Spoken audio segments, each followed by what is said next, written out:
نحمدہ ونصلی علی رسولہ الکریم، اما بعد فاعوذ باللہ من الشیطان الرجیم، بسم اللہ الرحمن الرحیم۔ قال اللہ تبارک و تعالی: لقد خلقنا الانسان فی احسن تقویم۔ وقال تعالی: استحوذ علیہم الشیطان فانساہم ذکر اللہ، اولئک حزب الشیطان، الا ان حزب الشیطان هم الخاسرون۔ وقال تعالی: الذین یحملون العرش ومن حولہ یسبحون بحمد ربہم ویؤمنون بہ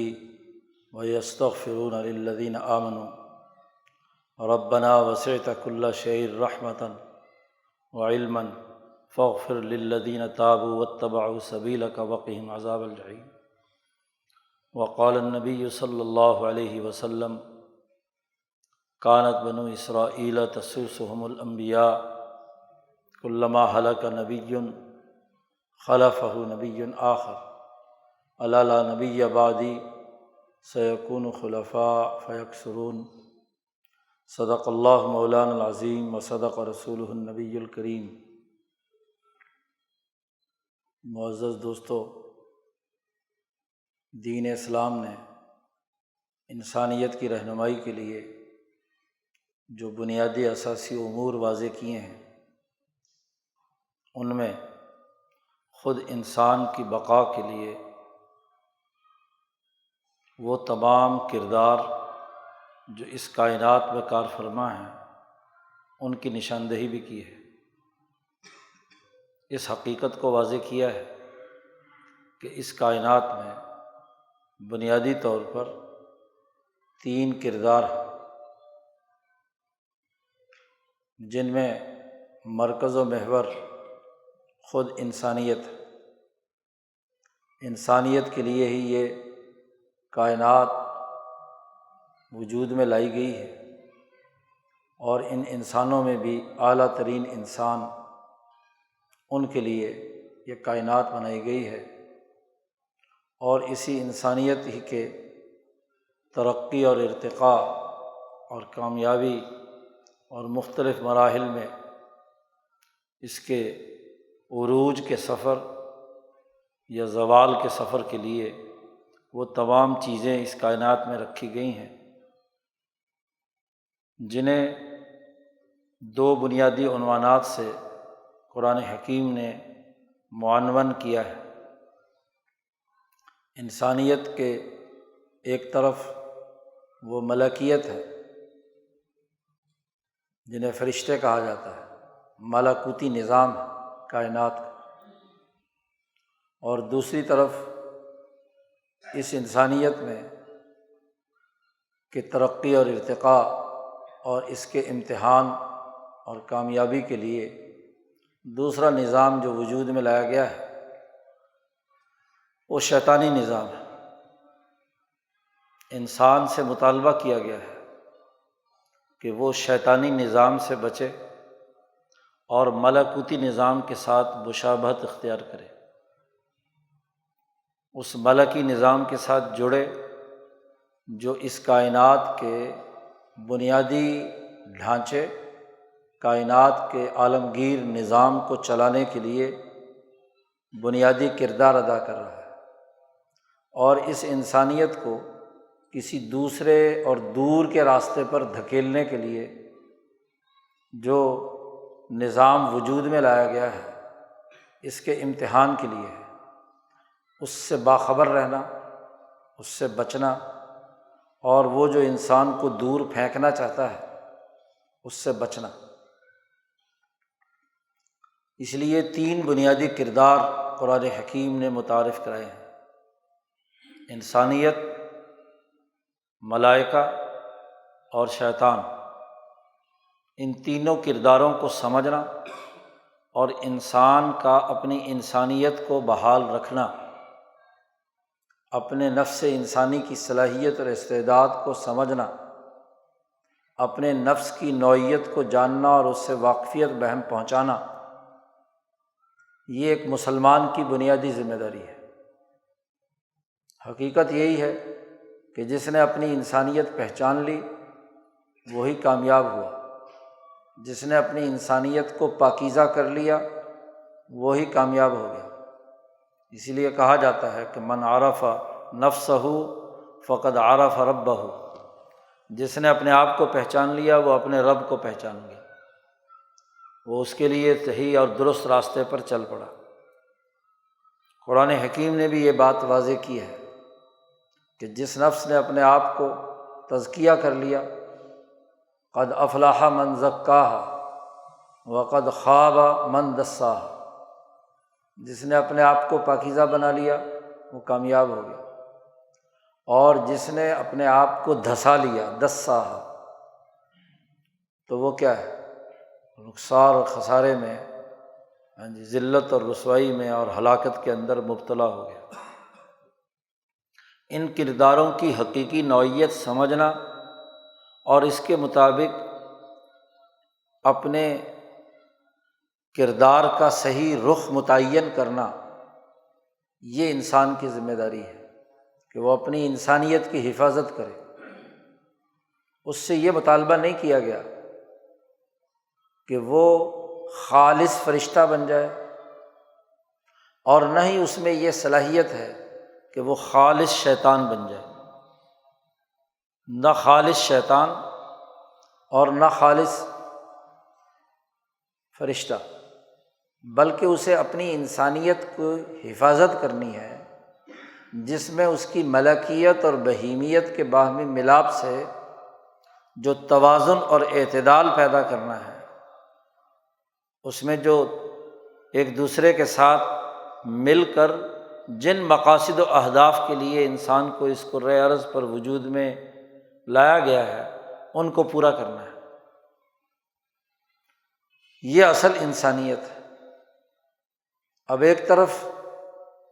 ملائکہ کا لفظ استعمال کیا گیا قرآن حکیم نے، اور ان کا کردار بھی بیان کیا گیا۔ خطبے میں 3 آیات تلاوت کی گئی ہیں۔ ایک آیت کا تعلق خود انسانیت کی اچھی ساخت کے ساتھ پیدائش سے ہے کہ لقد خلقنا الانسان فی احسن تقویم، کہ ہم نے انسان کو بہت اچھی تقویم کے ساتھ، بہت اچھی کیمسٹری کے ساتھ، بہت اچھی نوعیت کے ساتھ ہم نے اس کو وجود بخشا ہے۔ یہ ایسی احسن تقویم ہے کہ اس درجے کی اعلیٰ قسم کی تو تقویم اور اس کی ساخت ہے، اس کی بناوٹ ہے، اس کی بنت ہے، وہ اس کائنات میں کسی بھی مخلوق میں نہیں ہے۔ اعلیٰ درجے کی تقویم ہے،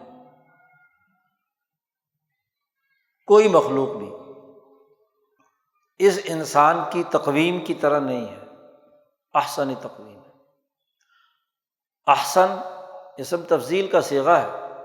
بہت اچھا، بہت خوبصورت، بہت حسین، بہت عمدہ۔ اس کے مقابلے میں اچھا ہوتا ہے، حسن ہوتا ہے، کہ جس کے اندر کیا ہے؟ زیادہ حسن نہیں، حسن تو ہے، اچھائی تو ہے، لیکن ایک درجے کی ہے۔ تو احسن صرف اور صرف انسان ہے، عمدہ ترین اس کی تقویم کی گئی ہے، اور اس کی پوری تفصیلات امام شاہ ولی اللہ دہلوی نے انسانی نوع کے مختلف مراحل اور درجات کے اعتبار سے اس کی وضاحت کی ہے کہ احسن تقویم، اس کی بہیمیت، اس کی ملکیت، بلکہ اس پوری کائنات عرش سے لے کر فرش تک کی تمام جتنی بھی بنیادی اشیاء ہیں، ان تمام اشیاء کا خلاصہ اور جوہر وہ اس انسان میں پایا جاتا ہے۔ یہ انسان صغیر، شاہ صاحب کی اسی کے لیے اصطلاحات ہیں 3، ایک انسان اکبر، ایک انسان کبیر اور ایک انسان صغیر۔ یہ ہم کرۂ ارض کے اندر جو انسان یہاں موجود ہے یہ انسان صغیر ہے، اور وہ امام نوع انسانی جو تمام انسانیت جس کے اندر بند ہے، انہیں آدم کہہ لو، رب الانواع کہہ لو، امام نوع انسانی کہہ لو، وہ انسان کبیر ہے۔ اس انسان کبیر کے اندر یہ انسان صغیر جتنے بھی ہیں، پہلے انسان سے لے کر آخری پیدا ہونے والے انسان تک، سب اس انسان کبیر کے وجود کا حصہ ہیں، اسی کی شاخیں ہیں، اسی سے پھوٹنے والی کونپلیں ہیں، صنف ہیں جی۔ نبی اکرم صلی اللہ علیہ وسلم نے فرمایا کہ بھائی جو ہے، یا عربوں کے ہاں یہ مقولہ موجود ہے کہ بھائی صنو ابی ہی، باپ کے ساتھ، باپ کی دو شاخوں میں سے دو بھائی، تو یہ ساری شاخیں جو انسان کبیر سے نکلی ہیں۔ اور ایک انسان اکبر ہے، اور وہ دراصل شخص اکبر ہے کہ پوری کائنات عرش سے لے کر فرش تک اسی انسان اکبر کے اندر یہ تمام کائنات کی تمام چیزیں جو اس انسان کے لیے ضروری ہیں، اسی انسان کی خدمت گزاری، اس کے لیے کام کرنے والی، کردار ادا کرنے والی، اس کو آگے بڑھانے کے لیے تمام چیزیں اس انسان اکبر میں شامل ہیں۔ تو بہت اعلیٰ درجے پر انسانیت کی تخلیق کی گئی ہے، نوع انسانی کی، جس میں انسانیت کا اعلیٰ درجے کا نفس موجود ہے، اور اسی کے تمام مراحل کی تفصیلات قرآن و حدیث میں بیان کی گئی ہیں۔ آدم علیہ السلام کی تخلیق سے شروع کر کے اس کرۂ ارض پر بسنے والے انسانوں کی تاریخ، انبیاء کے واقعات، فرعون اور دجاجلہ اور قارون اور حامان وغیرہ کے حالات، اس کی تفصیلات، پھر اس موت کے بعد کے مراحل، قبر، حشر، اور پھر عالم برزخ کے بعد کے مراحل، جنت، جہنم، اور ان میں انسانیت جن جن مرحلوں سے گزرے گی، انسانیت کا دائرہ جہاں جہاں جائے گا، ان تمام کی تفصیلات اور اس کے اشارات اور اس کے قوانین، اس کے ضابطے شریعت مقدسہ میں، کتب مقدسہ میں، تورات، زبور، انجیل اور بالخصوص قرآن حکیم میں بیان کیے گئے ہیں۔ تو انسانیت ہی موضوع رہا ہے ان کتب مقدسہ کا۔ اور پھر انسانوں میں بھی المجتمع الانسانی، انسانی اجتماعیت بالخصوص، کہ جس میں انسانی سوسائٹی سے متعلق جو امور ہیں، ان کے معیشت، ان کی سیاست، ان کی سماجیات، ان کی معاشرت، ان کی تہذیب، ان کی ثقافت، اس سے متعلق جو امور ہیں وہ انبیاء علیہم السلام کا موضوع سخن ہے۔ اس پر انبیاء علیہم السلام گفتگو کرتے ہیں، اور اسی حوالے سے انبیاء علیہم السلام رہنمائی دیتے ہیں۔ تو انسانیت، اس کی بقا کے لیے سارا کردار، ساری جدوجہد ہے، ساری کوشش ہے۔ دوسری طرف اللہ پاک نے ایک ایسی مخلوق کا تذکرہ کیا ہے جو اس انسان اکبر اور انسان کبیر اور اس انسان صغیر کے لیے اس پوری کائنات کا اللہ کے احکامات کے مطابق نظم و نسق چلانے والی قوت ہے۔ اس کو فرشتہ کہا گیا، ملائکہ کہا گیا، اس لیے ایک مسلمان پر لازمی ٹھہرا کہ وہ ایمان لائے اللہ پر، اللہ کے فوراً بعد آمنت باللہ و ملائکتہ، اور اس کے فرشتوں پر۔ فرشتے اس پوری انسانیت کے لیے، انسان اکبر سے لے کر اس انسان صغیر تک کام کرنے والی وہ طاقتیں اور قوتیں ہیں جو اللہ کے احکامات کے مطابق کام کرتی ہیں۔ لا یعصون اللہ ما امرہم ویفعلون ما یؤمرون، جو انہیں حکم مل جاتا ہے اس کے مطابق کام کرتے ہیں، اور کسی اللہ کے حکم کی جو انسانیت کے لیے ناگزیر ہے، اس کی بقا کے لیے، اس کی ترقی کے لیے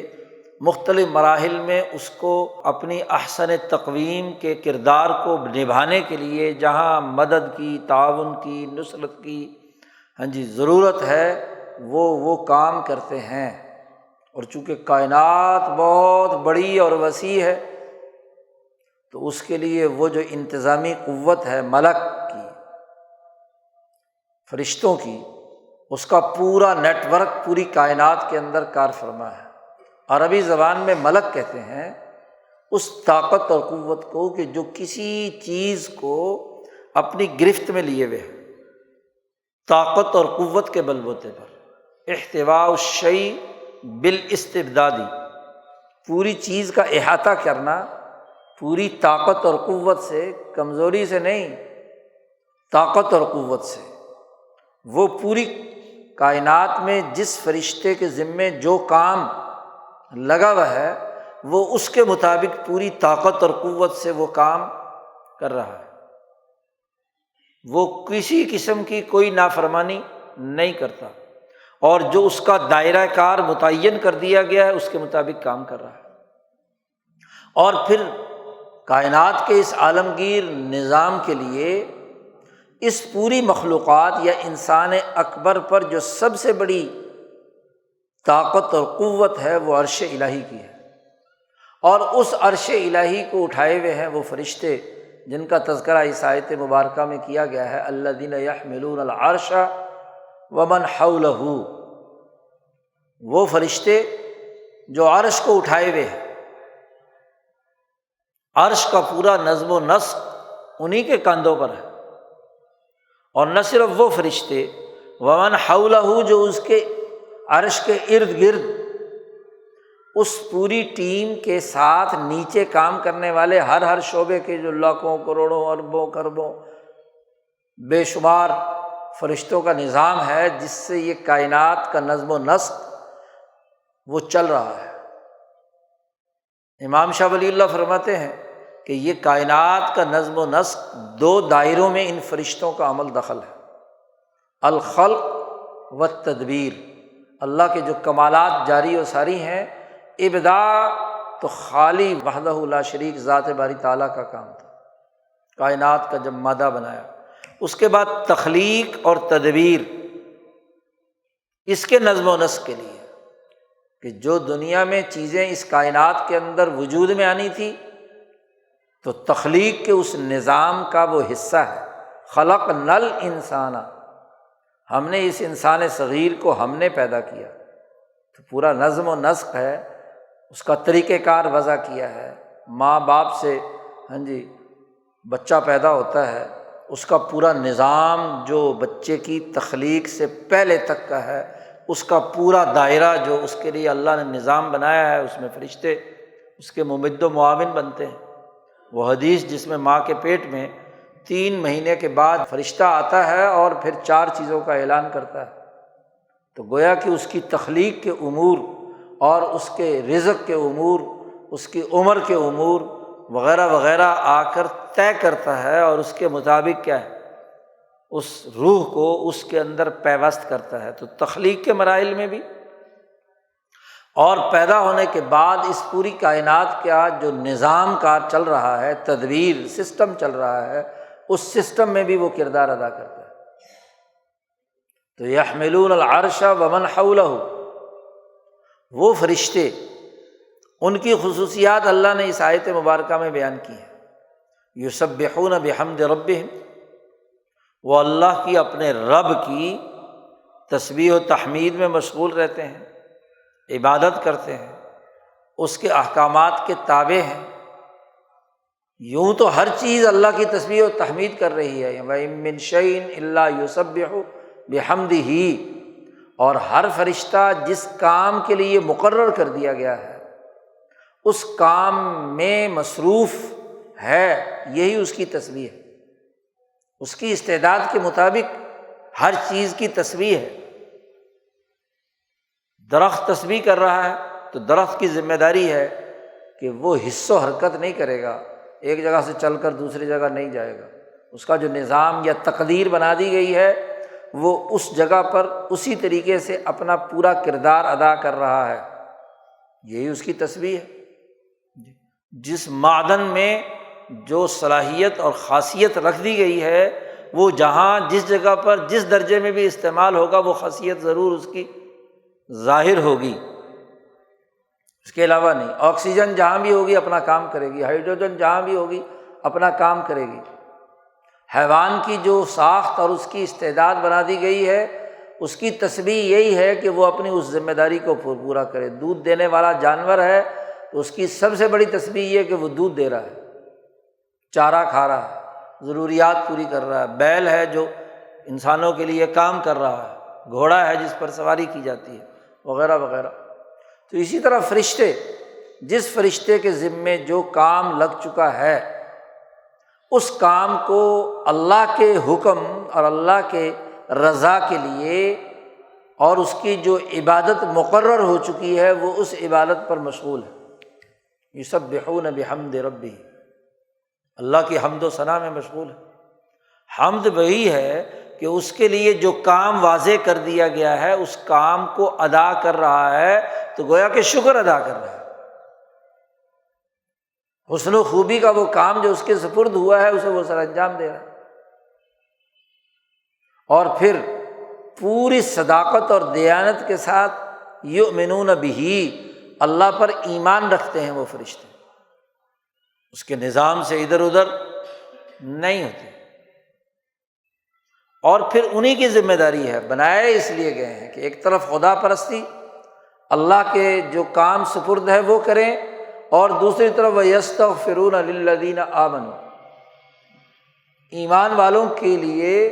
ان سے اگر کوئی لغزش، کوتاہی، کوئی کمزوری ہوئی ہے تو ان کی مغفرت کی دعا کریں اللہ تعالیٰ سے کہ اللہ تعالیٰ ان کو کیا ہے معاف کر دے، ان کے گناہوں پر پردہ پوشی کر دے، استغفار۔ اور پھر ایک بڑی واضح دعا فرشتوں کی اللہ پاک نے یہاں بیان کی ہے کہ ربنا وسعت کل شیء، اے ہمارے پروردگار ہر شے، گویا کہ ہر مخلوق، عرش سے لے کر فرش تک جتنی مخلوق بھی اس کائنات کے اندر انسان اکبر کے اندر ہے یا شخص اکبر کے اندر ہے، ہر چیز، شے جو ہے جس کو ایک خاص وجود عطا کر دیا گیا ہے، ہر شے کے اوپر اپنی رحمت برسا، وسیع کر دے اپنی رحمت کو اور علم کو۔ علم اور رحمت کی دعا فرشتوں کی ذکر کی ہے، اس میں صرف انسان ہی نہیں، ہر چیز داخل ہے۔ انسانوں میں سے تو ایمان والوں کے لیے مغفرت کی دعا کرتے ہیں، اور پھر پہلا درجہ تو یہ ہے کہ جو واقعی اللہ پر ایمان لانے والے ہیں اور وہ ان سے کوئی لغزشیں اور کوتاہیاں ہو گئیں، گناہ ہو گئے، تو ان کی مغفرت کی دعا مانگتے ہیں۔ اور پھر پوری انسانیت بلکہ ہر شے کے لیے وہ علم اور رحمت، دو چیزوں کی وسعت کی دعا مانگتے ہیں۔ علم تو دیا گیا ہے، کیونکہ علم کے بغیر تو نہ کائنات بنی، نہ وجود میں آئی، نہ سارا نظام چلا، اور علم ہر دور کے اعتبار سے اس علم کے اندر وسعت پھیلاؤ، تاکہ انسانی زندگی بقا کے اپنے تمام تر مراحل میں ہر ایک چیلنج سے نبرد آزما ہو سکے۔ علم میں وسعت پھیلاؤ۔ اور امام شاہ ولی اللہ فرماتے ہیں کہ آخر زمانے میں علم خوب پھیلے گا، خوب منتقل ہوگا اور بڑی تیزی سے ہوگا۔ نبی اکرم صلی اللہ علیہ وسلم سے پہلے علوم آدم علیہ السلام سے لے کر حضرت عیسیٰ علیہ السلام تک جو آئے تھے، ان کا مجموعی جو حجم ہے وہ تھوڑا ہے بنسبت اس کے کہ جو علوم کی بارش خود نبی اکرم صلی اللہ علیہ وسلم پر ہوئی، علوم نبوت کی، اور پھر نبی اکرم صلی اللہ علیہ وسلم کی نبوت کی جو تشریحات اور تفصیلات ہیں، اس کا قانونی نظام ہے، اس کے مختلف پہلوؤں کا ارتقائی عمل ہے، وہ نبی اکرم صلی اللہ علیہ وسلم کے متبعین، صحابہ، اولیاء اللہ، علماء ربانیین اور مجددین امت کے ذریعے سے اس کے اندر خوب وسعت ہوگی، پھیلاؤ ہوگا۔ اسی لیے ہر دور کا مجدد آ کر اس علم کے اندر مزید وسعت پیدا کرتا ہے، مزید اس کا پھیلاؤ، مزید اس کے اندر نئے وضاحتیں اور نئی تشریحات اور نئے جو چیلنجز پیش آئے ہیں شیطانی نظام کی وجہ سے، ان کا مقابلہ کرنے کی حکمت عملی متعین کرتا ہے۔ تو فرشتوں کی ایک تو دعا یہ ہے کہ آخر زمانے تک اللہ پاک ہر چیز کے اندر علم کی وسعت ہو جائے، اور یہ علم کی وسعت صرف علوم نبوتی کی بات نہیں ہے۔ شاہ صاحب فرماتے ہیں فیض الحرمین میں کہ صرف علم نبوت ہی نہیں، یہ علم کی وسعت ارتفاقات کے باب میں بھی ہوگی، اقترابات میں تو ہو ہی گی علم نبوت کی تشریح میں، کیونکہ دائرے انسانیت کے اس کائنات کے اندر دو ہیں، اقترابات اور ارتفاقات۔ تو اقترابات کے اندر علوم نبوت کی وسعت اور پھیلاؤ اور اس کی ترقیات کے مراحل انسانوں کے لیے جو خالصتاً ایمان لانے والے ہیں بہت اعلیٰ درجے کے ہوں گے۔ خود نبی اکرم صلی اللہ علیہ وسلم نے فرمایا کہ آخر زمانے میں کوئی انسان جب ایمان لائے گا اور ایمان پر ثابت قدمی دکھائے گا تو حالت اس کی یہ ہوگی کہ گویا کہ اس نے ہتھیلی پر آگ کا انگارہ رکھا ہوا ہے۔ نہیں معلوم، صحابہ کو مخاطب کر کے کہا، نہیں معلوم کہ تم اس سے اعلیٰ ہوگے یا وہ اعلیٰ ہوگا جو آخر زمانے میں ہاتھ پر انگارہ لے کر ایمان پر استقامت کے ساتھ رہے گا۔ گویا کہ چیلنج جتنا بڑا درپیش ہے، دجل و فریب کا جتنا بڑا نظام ہوگا، اتنے ہی اس کے مقابلے کی جو حکمت عملی اور اس کا طریقہ کار اور استقامت ہے، اس کی بنیاد پر اس کے درجات کے اندر اضافہ ہوگا۔ تو علوم نبوت یا اقترابات کا علم تو وسعت اختیار کرے گا ہی کرے گا۔ امام شاہ ولی اللہ فرماتے ہیں کہ یہ ارتفاقات کا علم بھی، اس کے بھی خزانے آخر زمانے میں کھول دیے جائیں گے جی۔ نئی ایجادات، نئی ترقیات، نئے نظام، نئے پہلو، نئی ٹیکنالوجی، ہاں جی، اس کے اندر۔ اور یہ فرشتوں کی وہ دعا ہے کہ انسانیت کو جب چیلنج درپیش ہے، مثلاً بھوک کا، انسانیت بڑی وافر مقدار میں دنیا میں آ گئی۔ ابھی پچھلے دنوں جو رپورٹ آئی ہے کہ 8 ارب کے قریب انسان اسی سال ہو جائیں گے، نومبر دسمبر میں، ہاں جی، انسانوں کی تعداد 7.5 پونے 8 ارب سے بڑھ کر 8 ارب ہو جائے گی، اور اگلے سال سے 8 ارب سے اوپر ہو جائے گی۔ کبھی دنیا میں اتنا انسان بیک وقت اس کرۂ ارض پر نہیں آیا۔ تو جتنا بڑا انسان آیا ہے، اس کی روٹی کا بندوبست، اس کے رہنے کا، اس کی ضروریات کا، اس کی کفالت کا، اس کے ارتفاقات کا، گھر سے لے کر بین الاقوامی سطح تک کی ضروریات کے لیے آخر نئے سے نئے علوم نہیں آئیں گے، نئی ایجادات نہیں ہوں گی، نئے ارتفاقات کی نوعیتیں سامنے نہیں آئیں گی، نئی ٹیکنالوجی نہیں آئے گی، تو ان کی بھوک کیسے مٹائی جا سکے گی؟ ان کے معاشی مسئلے کیسے حل ہوں گے؟ ان کی ضروریات کیسے پوری ہوں گی؟ تو ارتفاقات کا علم بھی، ہاں جی، انسانیت کے لیے وسعت اختیار کرے گا، آخر زمانے میں پھیلتا جائے گا۔ اور یہ فرشتوں کی وہ دعا ہے کہ جو ہمہ وقت جو عرش الہی کو اٹھائے ہوئے ہیں، وہ جو اس پوری کائنات کا نظم و نسق چلانے کا مرکز اور محور ہے، ہاں جی، جو ذات باری تعالیٰ کی تجلی اعظم کا مرکز، مالک الملک کی کرسی،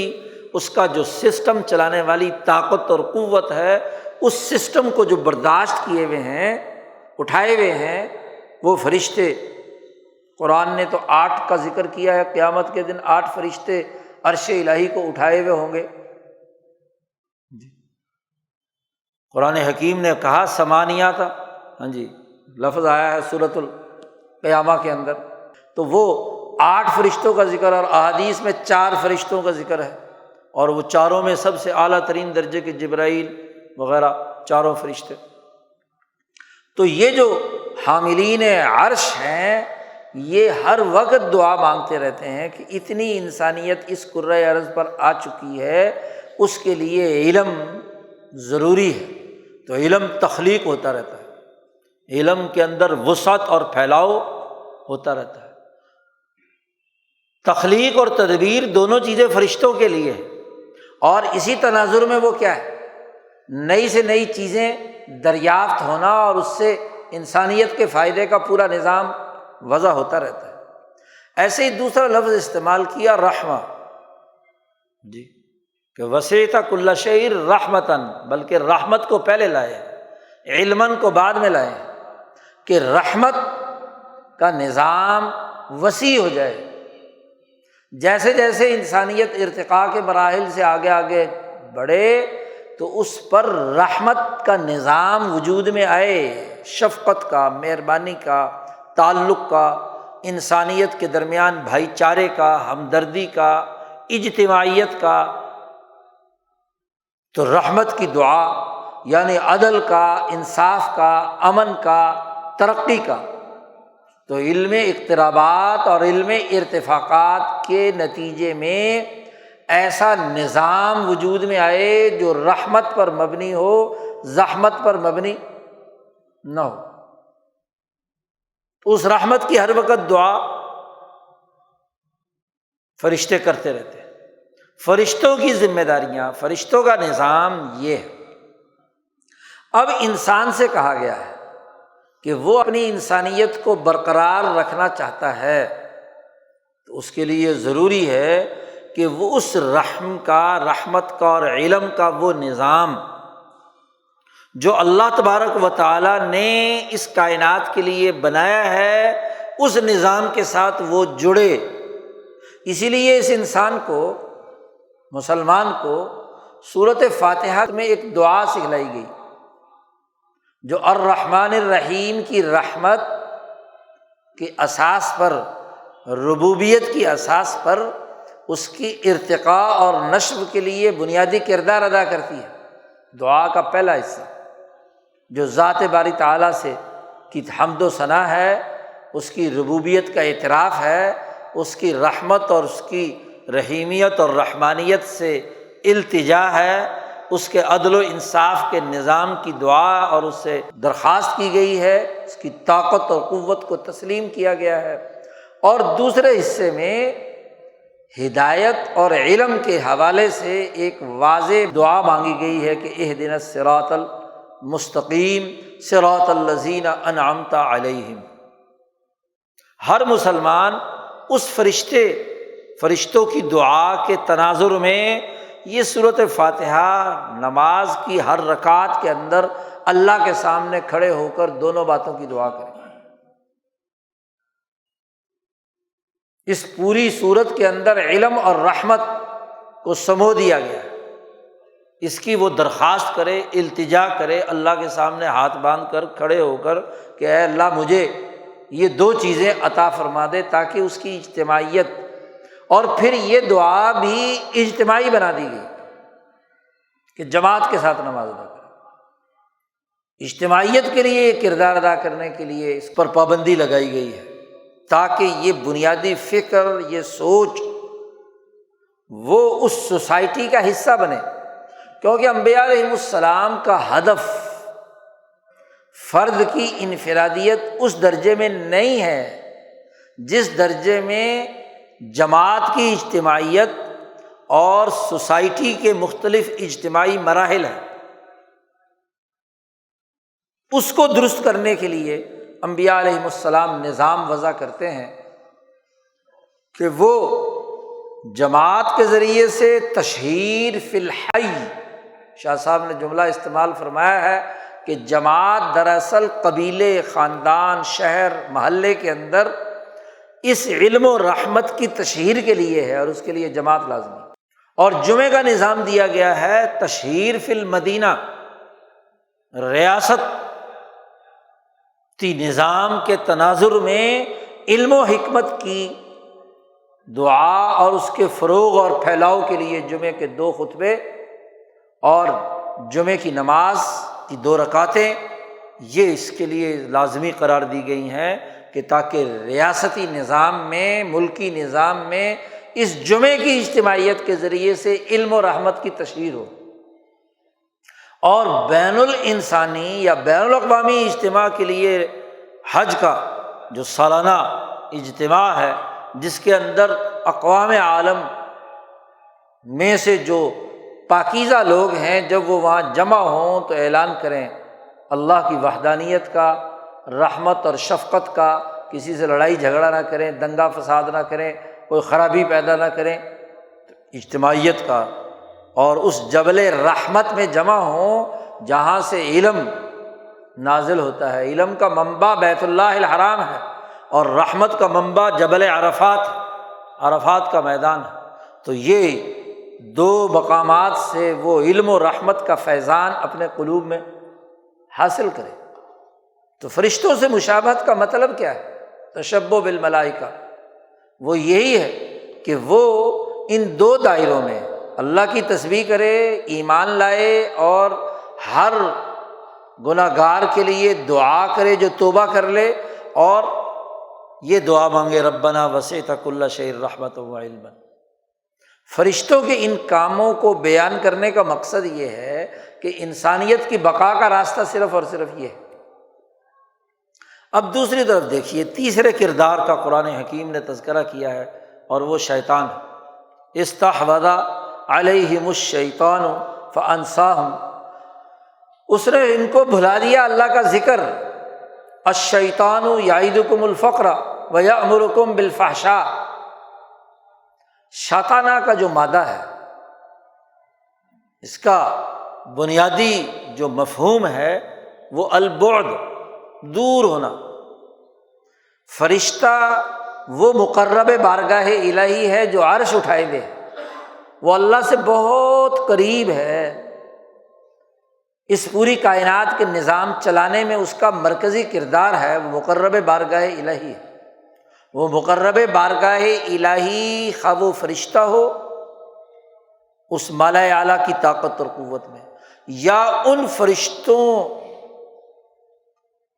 کے بعد وہ انسان کبیر انبیاء علیہم السلام اونچے درجے کے مقربین بارگاہ الہی ہوں، جو یہاں سے جانے کے بعد اس سسٹم کا حصہ بن جاتے ہیں۔ وہ تو وہ ہیں جو اللہ کے قریب ہیں، سبقت لے گئے، بلکہ جی اولئک المقربون میں سے اونچے درجے کے السابقون السابقون ہیں، اس دوڑ میں سب سے آگے نکل گئے۔ تو وہ تو مقرب بارگاہ الہی ہے، اور شیطان وہ ہے جو بہت دور عرش الہی ذات باری تعالیٰ سے، اس پوری کائنات کے اندر ایک دوسری قوت ہے جو انتہائی دوسرے سرے پر ہے، بعید ہے۔ اس کنویں کو جو انتہائی گہرا ہو، اسے بھی شطن کہا جاتا ہے، کہ جس کے اندر رسی ڈالو، اس رسی کو بھی کہا جاتا ہے کہ وہ رسی جب کنویں میں لٹکائی جائے تو بس جا رہی ہے اندر دور تک۔ تو جو چیز دور ہو اصل مرکز سے، وہ شیطان ہے۔ تو اسی لیے ابلیس نے جب آدم کو گمراہ کرنے کی کوشش کی اور وسوسہ ڈالا، فوسوس لہم الشیطان، تو اللہ نے کہا نکل جاؤ یہاں سے، نکل جاؤ، ذلیل اور رسوا ہو کر میرے اس قرب کے مقام پر رہنے کے تم قابل نہیں،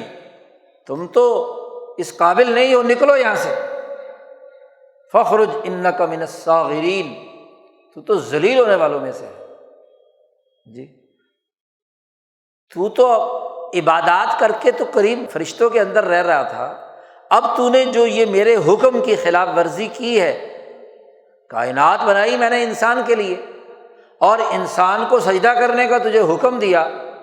اور تم ایسے ہو کہ بجائے میرا حکم ماننے کے اکڑ گئے، اور اس انسان کو کیا ہے غلط راستے پر ڈالنے کے لیے تم کام کرنے لگے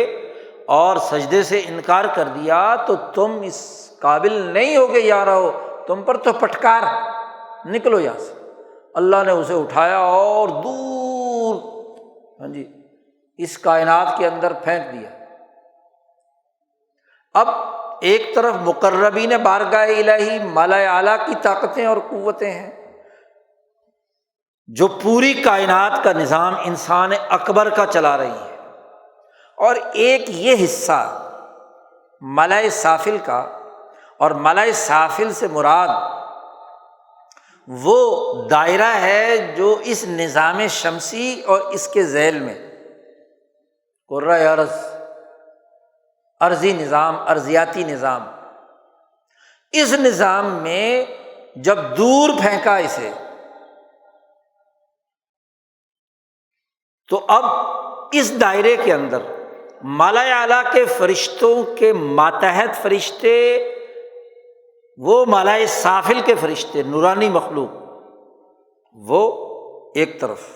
اور دوسری طرف وہ طاقت اور قوت جو ابلیس اور شیطان کی ہے۔ چونکہ شیطان نے کہا کہ بھائی مجھے تھوڑی سی مہلت چاہیے،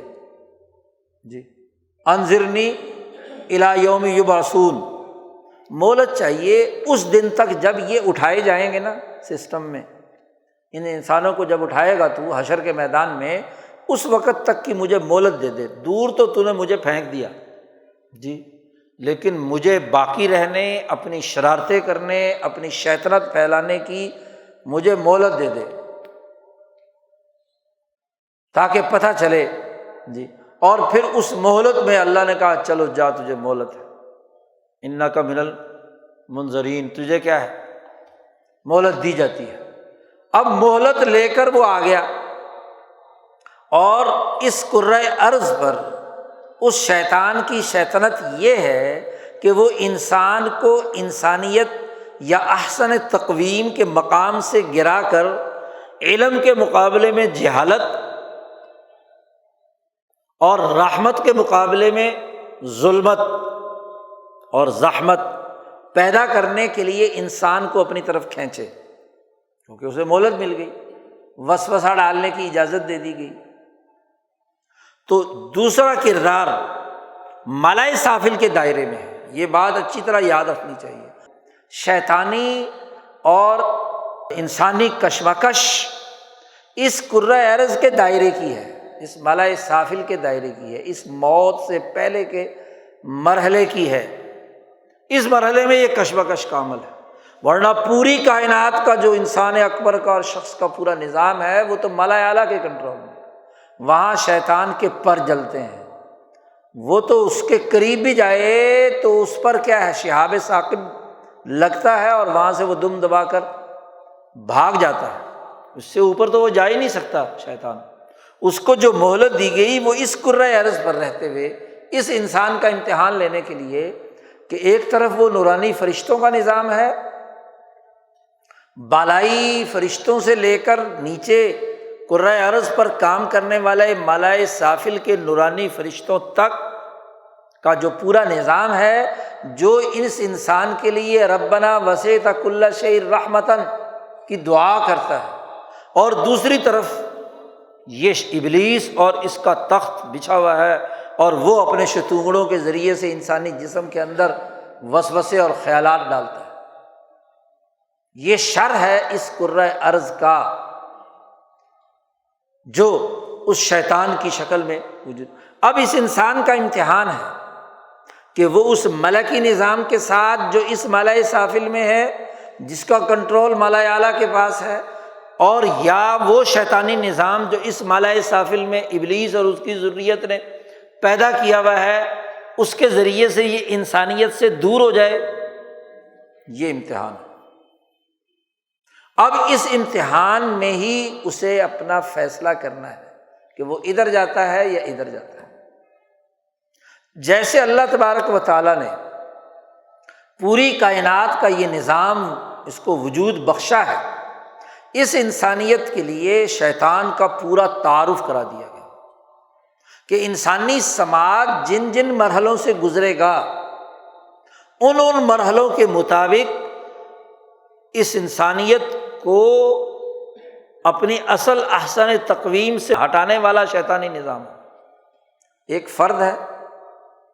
اس کی ذات ہے، تو فرد کے اندر بھی ایک شیطان ہے جو مجرد دم، جو خون کی جگہ پر دوڑتا ہے، جی خون کی طور پر جسم کے اندر جگہ میں دوڑتا ہے، اور فرشتہ بھی ہے جو اس کے پورے وجود کی بقا کے لیے کردار ادا کرتا ہے، اس کو انسان کی شکل دیتا ہے، انسانیت کی ضروریات اس کے اندر پوری ہوتی ہیں، بھوک پیاس وغیرہ جو انسانی ضروریات ہیں، اور اس کی ملکی خصوصیات ہیں، اس کو انسانیت کا درس دینے کا عمل ہے، وہ نورانی فرشتے بھی اس وجود کا حصہ ہیں ہر انسان کے اندر، اور جو فرشتہ مقرر کیا گیا ہے بلکہ 70 ہزار فرشتے ایک انسان کی حفاظت پر مامور ہیں، وہ اپنا اپنا کام کرتے رہتے ہیں۔ اور اسی طرح وہ شیطان اور شیطانی لشکر، وہ بھی کیا ہے، اسی انسان کے اندر ہے۔ شاہ ولی اللہ صاحب فرماتے ہیں کہ انسان کے لیے جو شر پیدا ہوا ہے ان میں سے پہلا شر وہ شیطان ہے، یہ شر اول ہے، یہ اس کی فرد کی ذات کے ساتھ تعلق رکھتا ہے۔ اب انسان اگلے مرحلے میں ہے کہ وہ خاندان بناتا ہے، ارتفاق ثانی میں سوسائٹی بنتی ہے، اولاد پیدا ہوتی ہے، رشتے ناتے ارتفاق ثانی سے متعلق وجود میں آتے ہیں، اس کی معاشی سرگرمیاں، اس کا پیشہ ورانہ سرگرمیاں، اس کا خاندانی نظام، اس کے معاملات وغیرہ وغیرہ، ہاں جی، یہ تمام 5 بنیادی دائرے ہیں جو ارتفاق ثانی سے متعلق ہیں۔ ان 5 دائروں میں انسان کی اجتماعیت وجود میں آتی ہے۔ اسی طرح انسان کی اجتماعیت اس سے اوپر اٹھ کر ملکی اور ریاستی نظم و نسق کی صورت میں وجود میں آتی ہے۔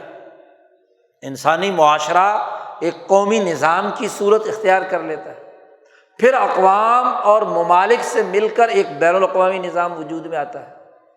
تو شیطان کا پہلا دائرہ اس کی ذات کی حد تک ہے، وہاں اس سے کہا گیا ہے کہ اپنے اس داخلی شیطان سے انسان مزاحمت کرے اور اپنی انسانیت کی بقا کے لیے ان فرشتوں سے مدد لے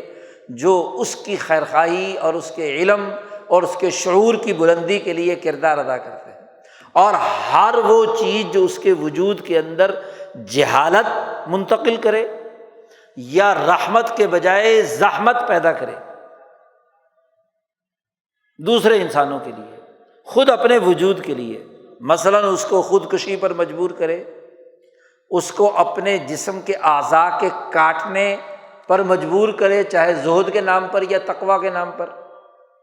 یا اپنے اعضاء کو مارنے کا، جیسے سادھو وادو اور یہ جو لوگ ہوتے ہیں روحانیت کے نام پر ناقص مذہبی فرقے، انہوں نے اختیار کیا ہوا تھا راستہ، تو وہ شیطانی راستہ ہے۔ تو جہالت اور ظلمت پھیلانے کا کام تمہارے وجود میں جو خیالات آ رہے ہیں، ان خیالات کا مقابلہ کرنا ہے۔ اور یہ جو شیطان ہے، یہ شیطان کبھی فنا نہیں ہوگا۔ آپ پیدا ہو کر دنیا میں آئے تو آتے ہی اس نے سب سے پہلے آپ کے وجود کو جب ٹچ کیا تو اس بچے نے پیدا ہوتے ہی چیخ مارتا ہے، وہ شور مچاتا ہے کہ نہیں؟ شیطان کا اثر ہوتا ہے، شیطانی اثر حدیث میں آیا ہے۔ اب اس شیطانی اثر سے شروع ہوا ہے اور آخر موت تک پیچھا نہیں چھوڑتا، آخری وقت بھی وہ گمراہ کرنے کے لیے کوئی نہ کوئی وسوسہ اور خیال ڈالتا ہی رہتا ہے، اس سے پیچھا نہیں چھوٹا۔ نفس انسانی کا امتحان یہ ہے کہ اندر اس کے وجود میں ہونے کے باوجود اس کی مزاحمت محض سے لحد تک کرتا رہے۔ یہ ہے علم حاصل کرنے کی بات،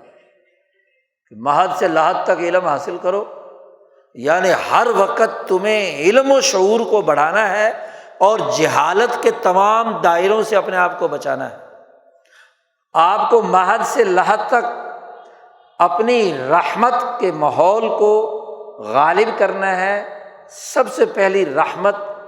اپنی ذات پر، اس کے بعد اپنا خاندان، بیوی۔ تو ان حقوق کو پہچان کر رحمت کی اساس پر، یعنی خود پر رحم کھانا، اپنے بیوی بچوں پر رحم کھانا، اپنی سوسائٹی پر رحم کھانا، جس درجے کی بھی اجتماعیت پیدا ہو رہی ہے اس درجے کی رحمت کا نظام اس کے اندر وجود میں آنا، یہ تو آپ کو اول سے لے کر آخر تک کرنا ہوگا، سوائے انبیاء علیہم السلام کے کہ جن کا شیطان ان کے قابو میں ہے اور وہ ان کو غلط مشورے نہیں دے سکتا، لیکن وہاں بھی شرارتوں سے باز نہیں آتا تھا۔ یلقی الشیطان فی امنیتہ کی چند مثالیں خود قرآن نے بیان کی ہیں۔ لیکن چونکہ انبیاء معصوم ہیں، اس کے اس وسوسے اور اس کے اس القائے شیطانی کو سمجھ کر اس کا رد کر دیتے ہیں، ان پر اثر انداز نہیں ہوتا۔ تو حجابات پیدا کرنے میں یہ شیطان ہر مرحلے پہ کوئی نہ کوئی جہالت کا کام کرا دے گا، تو اس کی مزاحمت الرٹ رہنا ہے آپ نے کہ اس شیطانی نظام سے جتنی بھی احادیث میں شیطانوں کا تذکرہ ہے تو دراصل اس مزاحمتی شعور کو ابھارا گیا ہے کہ اس سے مستقل تو جان نہیں چھوٹ سکتی، اس لیے اس کی مزاحمت کرنی ہے، اس کا مقابلہ کرنا ہے، یہ فنا نہیں ہو سکتا۔ اب اگلا درجہ جو شیطان کا یا شر کا ہے، شاہ صاحب فرماتے ہیں کہ جب کسی اتفاق ثانی اور ثالث سے مل کر ریاست بنتی ہے، شاہ ولی اللہ صاحب فرماتے ہیں کہ دنیا کا کوئی اجتماع ان دو دائروں سے خالی نہیں ہو سکتا، یہ ہمیشہ اہم ہوتے ہیں۔ معاشی سرگرمیاں، پیشہ ورانہ سرگرمیاں، معاملات اور خاندانی نظام وغیرہ وغیرہ، اس سے کوئی معاشرہ دنیا کا خالی۔ اسی طرح ان تمام جو ارتفاق ثانی کے امور ہیں، ان کو کنٹرول کرنے والی ایک ریاستی اتھارٹی، ارتفاق ثالث جسے کہتے ہیں، قومی نظام، اس سے بھی کوئی معاشرہ خالی نہیں ہو سکتا۔ اچھا برا، صحیح غلط، ایک سسٹم موجود ہوتا ہے جس میں وہ سب بندھے ہوئے ہیں۔ اچھا، اب ہوتا کیا ہے کہ یہ شیطانی دائرہ جو انسان کے اندر تھا، ایسے ہی جب کسی اجتماع میں، کسی گھر میں ارتفاق ثانی یا ثالث کے کسی بھی شعبے میں انسانی بداعمالیاں ایک خاص مقدار سے کراس کر جاتی ہیں تو وہ بھی ایک شر بن جاتا ہے، اور وہ شر ثانی سے شاہ صاحب نے اسے تعبیر کیا ہے دوسرے درجے کا شر، اور یہ دوسرے درجے کا شر اس پوری ریاست کو اپنی گرفت میں لے لیتا ہے۔ ایسے کہ وہ انسان جن پر شیطان مسلط ہے، یا دوسری جگہ پر شاہ صاحب نے اس لفظ استعمال کیا کہ جو رائے جزی یعنی انفرادیت کے مارے ہوئے ہیں، وہ جب ریاست کے سربراہ بن جائیں، اداروں پر مسلط ہو جائیں، تو گویا کہ پوری ریاست اس شیطانی شر کے زیر اثر آ گئی، اس کے ادارے اس شیطانی نظام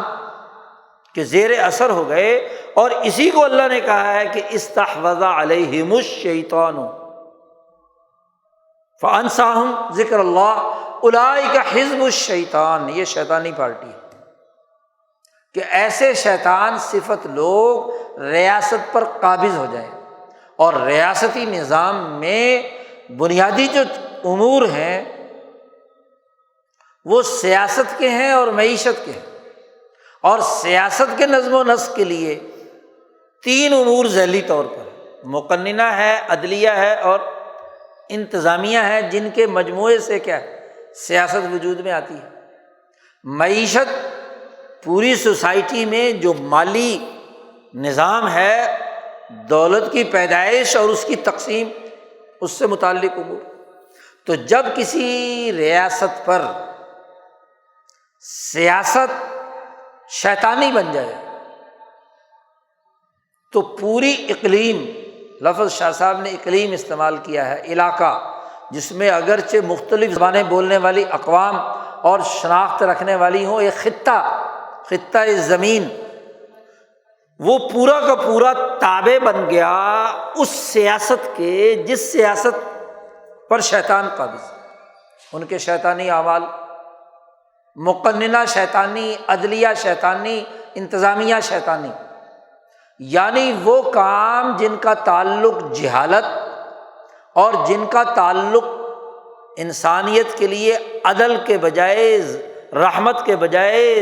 زحمت اور ظلم پر مبنی ہے، تو ظالمانہ قوانین بنانے والی مقننہ، ظالمانہ قوانین کی اساس پر کام کرنے والی انتظامیہ، اور انہی قوانین کی بنیاد پر کام کرنے والی عدلیہ، یہ پورا کا پورا سیاسی نظام جب علم و رحمت سے نکل کر جہل و ظلمت کے اندر مبتلا ہو جائے تو گویا کہ ریاست جو ہے وہ شیطانی ہو گئی، اس ریاست پر شیطان کا تسلط ہو گیا۔ استحوذ علیہم الشیطان فانساہم ذکر اللہ، اللہ کا وہ ذکر جو علم و رحمت پر مبنی تھا اور دونوں کی وسعت کی اساس پر تھا، وہ علم بھلا دیا شیطان نے۔ شیطانی نظام مافیاز وجود میں آ گئے اور ان پر قبضہ کر لیا۔ اور پھر شاہ صاحب نے اس کی تفصیلات بیان کی ہیں کہ ایسے لوگوں پر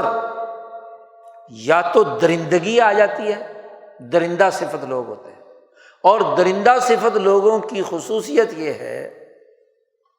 ان کی بڑی شیطنت یہ ہے کہ وہ انسانوں کو چیرتے پھاڑتے ہیں۔ جیسے درندے کا بنیادی وصف ہے کہ وہ جو بھی مخلوق اس کے سامنے جنگل کی ملے، جانور ملے، اسے چیر پھاڑ کر کھا جائے گا۔ انسان ہے، اسے کیا چیر پھاڑ کر کھا جائے گا۔ تو درندہ صفت کام کا کیا ہے؟ قتل کرنا، بندے مارنا اس کے لیے کوئی کام، کوئی مشکل مسئلہ نہیں ہے۔ جب چاہو ایٹم بم گرا دو، ہاں جی، کیمیائی ہتھیار استعمال کرو، کہیں گولی چلاؤ، کہیں دنگا فساد کرو، کہیں کسی ہتھیاروں کے ذریعے سے، حتیٰ کہ مذہب کے خوبصورت عنوان سے اسلحہ بردار پیدا کرو اور ان کے ذریعے سے لاکھوں انسان قتل کرا دو، تو درندگی ہے۔ اب اس کے مقابلے میں اللہ نے تو ذکر اللہ یہ کہا تھا کہ ایک انسان کا قتل فکأنما قتل الناس جميعا، تمام انسانیت کا قتل ہے، اور ان کے نزدیک کوئی پرواہ نہیں ہے۔ قتل کراؤ، اپنے مقاصد حاصل کرو، یعنی اجتماعی نظام میں اپنی سیاست کی بقا کے لیے بندے مارنا ان کے لیے کوئی اہمیت نہیں رکھتا۔ کوئی ان کے لیے کوئی اس بات کی وہ نہیں ہے کہ جی بندے مار کر سیاست کریں گے تو کیسی سیاست ہوگی۔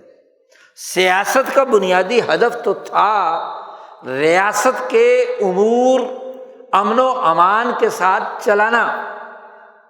انسانوں کے لیے رحمت پیدا کرنا، علم پھیلانا، شعور دینا۔ ربنا وسعت کل شیء رحمت، اور ریاست اس کے بجائے جہالت پھیلائے، نظام تعلیم کے ذریعے سے جاہل بنا رہی ہو۔ سیاست دان انسانوں کو قتل پر اکسائے، قانون ساز قانون کا استعمال قتل انسانیت کے لیے کرے، ادارے انسانیت کے تحفظ کے بجائے وہ انسانیت کی تباہی کے فیصلے کریں، تو ریاست کیا بن گئی؟ شاہ صاحب فرماتے ہیں کہ یہ شر ثانی ہے، یہ شیطان کی فرما بردار بن گئی، وہ اس کے اوپر تسلط حاصل ہو گیا شیطان کا، یہ شر ثانی۔ اور ایک شر اور پیدا ہوگا، اور وہ یہ ہے کہ جب انسانیت کی بین الاقوامیت اقوام عالم کی وجود میں آئے گی اور پوری دنیا ایک جگہ پر ہوگی، تو دجال اکبر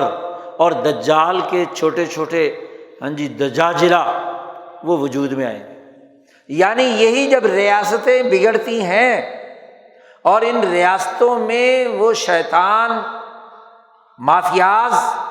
قومی اداروں پر تسلط حاصل کر لیتے ہیں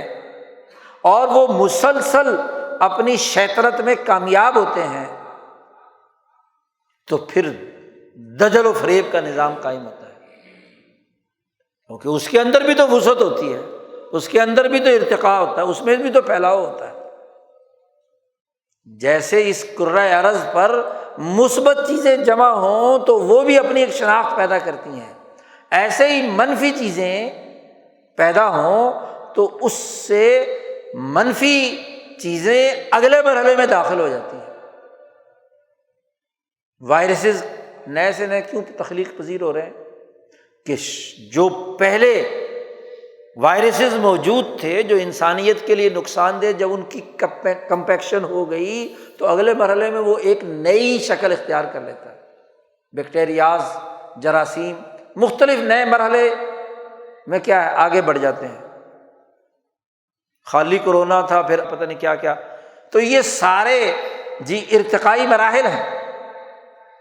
تو ایسے ہی یہ جو ریاستوں پر ایسے انفس شریرہ، شاہ ولی اللہ صاحب نے جملہ استعمال کیا ہے انفس شریرہ، ایسے شر پسند عناصر جب ریاستوں کے حکمران بنیں گے تو ان کے باہمی ملاپ اور ان کے ملنے سے پھر دجاجلہ وجود میں آئیں گے۔ یہ مسلسل اگر کسی ریاست پر یہ رہیں مسلط تو یہ خود دجال اور پھر ان سارے دجالوں سے مل کر ایک بڑا دجال اکبر، اور ان دجاجلہ اور ان دجال اکبر، ان سے انسانیت کو باخبر کرنے کا کام نبی اکرم صلی اللہ علیہ وسلم فرماتے ہیں کہ سب سے پہلے، حدیث ہے، سب سے پہلے حضرت نوح علیہ السلام نے کیا تھا، انسانیت کو باخبر کیا تھا، کیونکہ پہلے رسول ہیں اور پہلے منذر ہیں، اور منذر کا کام یہ ہوتا ہے کہ جو انسانیت کو خطرات لاحق ہونے والے ہیں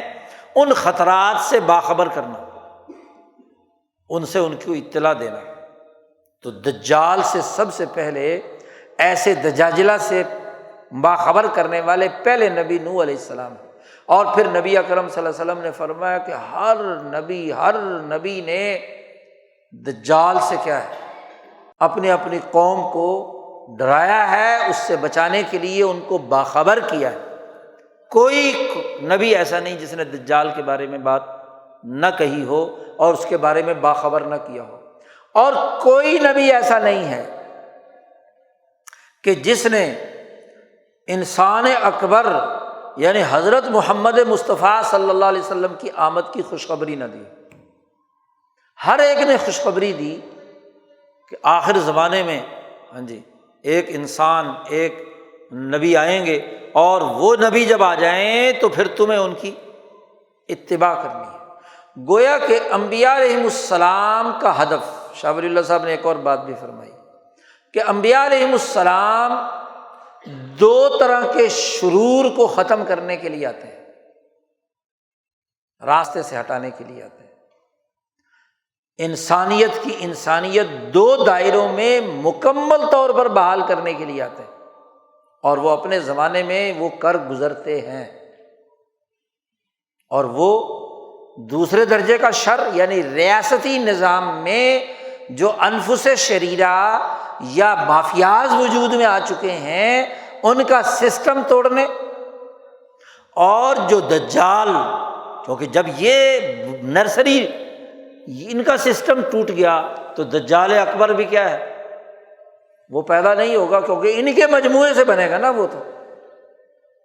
تو ہر نبی نے جو بنیادی کام ہے جس کے لیے بعثت ہوتی ہے، نبی شر اول فنا کرنے کے لیے نہیں آتے۔ شاہ ولی اللہ صاحب فرماتے ہیں یہ فنا ہو نہیں سکتا، یہ تو اس کے وجود کا حصہ ہے، یعنی شیطان جو اس کے وجود کے اندر اثرات ڈالتا ہے، انفرادیت پر اثر انداز ہوتا ہے، یہ فنا نہیں ہوگا۔ اس کو مغلوب کرنے کا طریقہ بتاتے ہیں، اس کی مزاحمت کرنے کا طریقہ بتلاتے ہیں کہ اپنی انسانیت کی بقا کے لیے یہ کردار ادا کرے۔ اصل بعثت انبیاء علیہم السلام کی اور رسولوں کی، خاص طور پر نوح علیہ السلام سے لے کر نبی اکرم صلی اللہ علیہ وسلم تک، ان کا ہدف ارتفاق ثانی رہا ہے، ارتفاق ثالث رہا ہے، اور ارتفاق رابع حضرت محمد مصطفیٰ صلی اللہ علیہ وسلم کی بعثت کا ہدف رہا ہے۔ یعنی اجتماع انسانی کو جو ارتفاق ثانی، ثالث اور رابع پر مشتمل ہے، بین الاقوامی اور قومی اجتماع، اس کے نظام کو توڑنے کے لیے انبیاء علیہ السلام کی بعثت ہوتی ہے۔ اس حزب الشیطان کے مقابلے میں حزب اللہ بنانے کے لیے آتے ہیں۔ اس صورت میں جہاں حزب الشیطان کا تذکرہ ہے، اس کے بعد حزب اللہ بنانے کا تذکرہ بھی آیا، اولئک حزب اللہ، صحابہ کی اس اجتماعیت کا تذکرہ ہے۔ گویا کہ وہ اس حزب الشیطان کے مقابلے میں وہ حزب اللہ بناتے ہیں جو انصار اللہ اور رسول اللہ کی اجتماعی طاقت سے وجود میں آتی ہے، اور وہ حزب اللہ کا بنیادی کردار قومی سسٹم کو ہدف بنانا ہوتا ہے کہ قومی سسٹم پر ریاستی نظام پر انفس شریرہ، دجال اور رائے جزی یعنی انفرادیت کے مارے ہوئے انسان نما شیطان تو مسلط نہیں ہے، ان کے اوپر غلبہ حاصل کرنے کے لیے لیظہرہ علی الدین کلہ، دین کا تعلق انہی دائروں سے ہے، دین حق اور دین باطل۔ دین باطل نظام باطل ہے جو ارتفاق ثانی، ثالث اور رابع پر مشتمل ہے، اور اس کے مقابلے میں دین الحق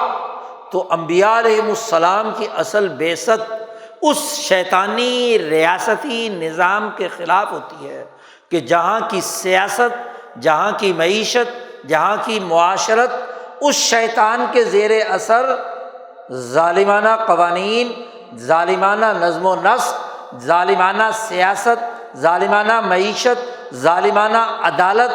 ظالمانہ عسکریت پر مبنی ہو، اس کے مقابلے کے لیے انبیاء آتے ہیں۔ اسی لیے قرآن حکیم نے تاریخ جو بیان کی ہے وہ اقوام کی بیان کی ہے، اور قوم بنتی ہے تبھی، فرد کو قوم نہیں کہتے، قوم بنتی ہے تب جب وہ اپنی قومی شناخت، اپنی سیاست، معیشت، تہذیب، ثقافت، نظم و نسق کی بنیاد پر قائم کرے تو وہ قوم ہے۔ تو نوح علیہ السلام نے سب سے پہلے جب قوم بنی تھی تو اس قوم کا، اس قومی نظام کو جس پر شیطانیت مسلط تھی، اس کے خلاف 950 سال جماعت بنائی۔ ابراہیم علیہ السلام اسوۃ حسنۃ فی ابراہیم والذین معہ، جماعت بنائی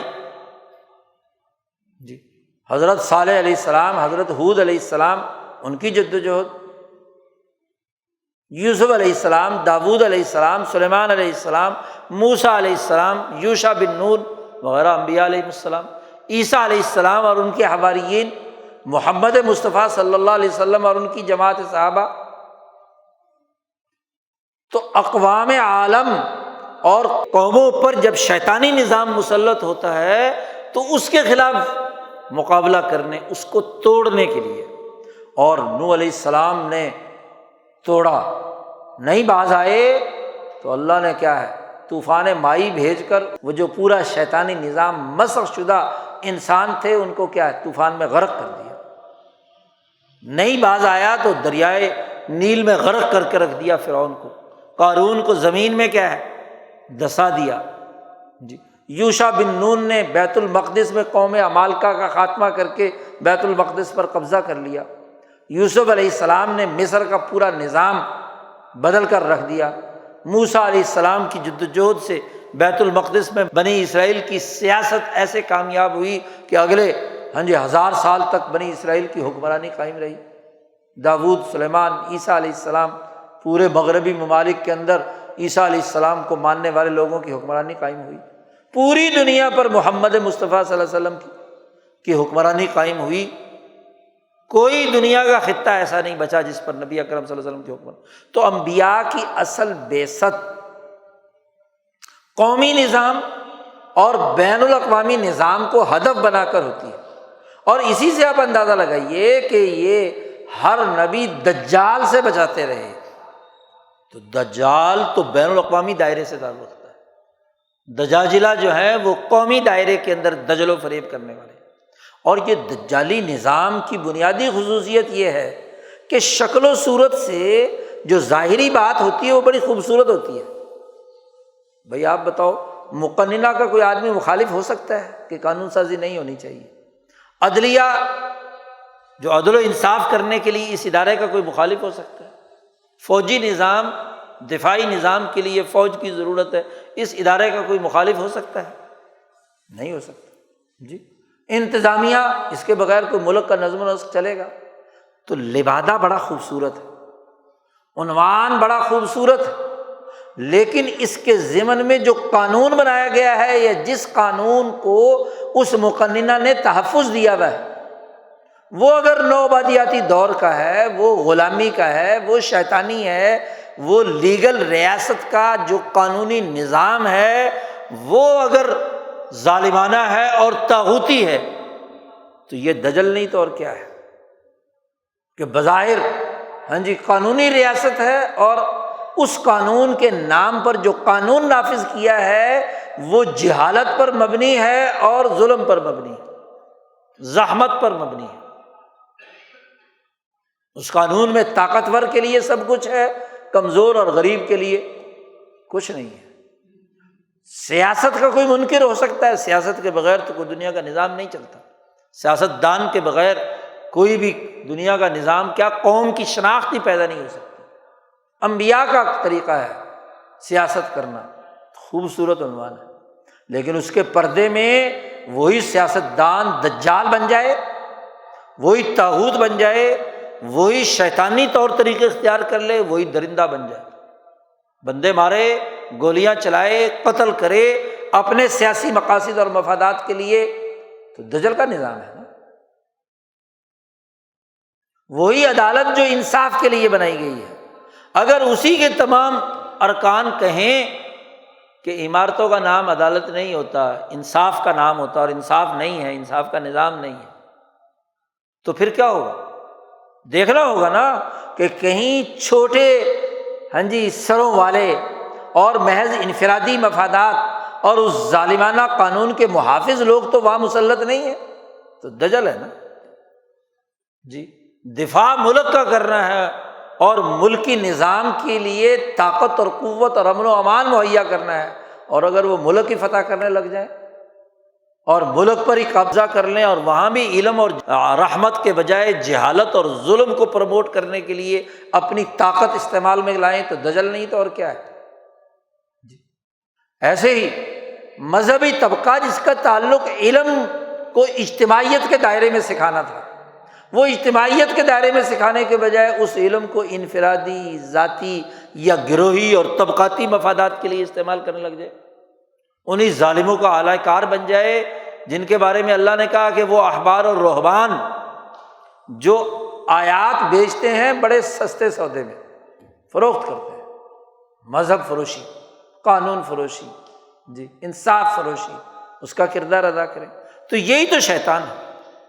تو شیطنت جو ٹارگٹ ہے دین میں وہ قوم کی ہے اور بین الاقوامی نظام کی ہے۔ آج ہمارا المیہ یہ ہے کہ ہمارے تمام پروگرام، خطبات، تقریریں، تحریریں،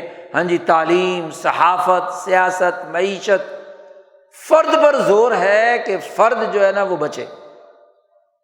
اور جو قومی مسائل، قومی نظام، بین الاقوامی طاغوتی سسٹم جس کے لیے انبیاء علیہم السلام آتے ہیں، اس پر کوئی گفتگو نہیں،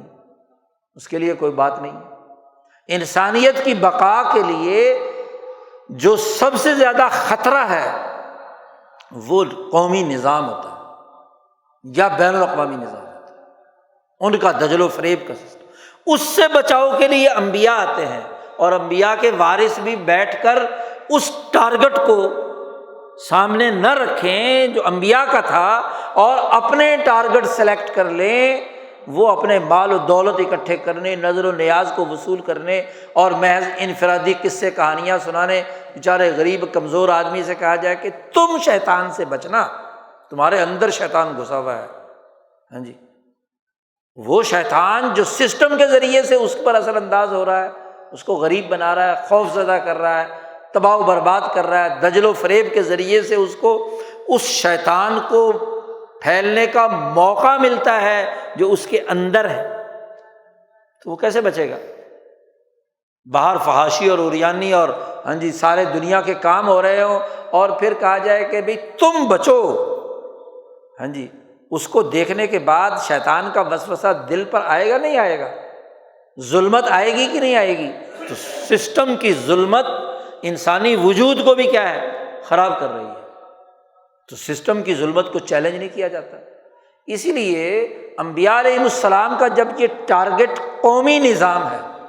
تو اسی تناظر میں شاہ ولی اللہ صاحب نے یہ بات کہی ہے کہ جب ایسا نظام وجود میں آ جائے تو ماذا حکم اللہ فی ھذہ الساعہ، اس زمانے میں اللہ کا حکم کیا ہے؟ تو شاہ ولی اللہ صاحب فرماتے ہیں، میں نے کہا فک کل نظام، کیونکہ اس دور کا ہدف وہ شیطانی سسٹم ہے جس نے